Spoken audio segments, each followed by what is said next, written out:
Simple chicken ভুনা আমি যেভাবে করি সেটা আপনাদের সাথে শেয়ার করব। চুলায় একটা প্যান বসিয়ে দিয়েছি, দিয়ে দিয়েছি 1 কাপ রান্নার রেগুলার তেল। তেলটা গরম হলে দেব তেজপাতা, দারুচিনি, এলাচি, এরপর একটু নেড়েচেড়ে নিয়ে দিয়ে দেব অনেকগুলো পেঁয়াজ কুচি।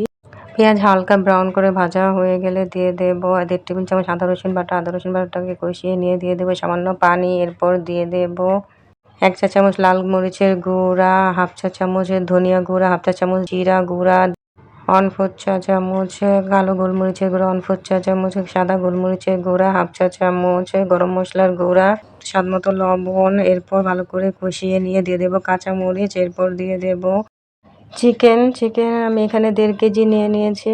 এরপর নেড়েচেড়ে ঢেকে দেব। ঢাকনা তুলে বারবার নেড়েচেড়ে দিতে হবে যাতে নিচে লেগে না যায়। হয়ে গেলে চুলার আঁচটা কমিয়ে দেব। তেল উপরে উঠে এলে নামিয়ে পরিবেশন করব।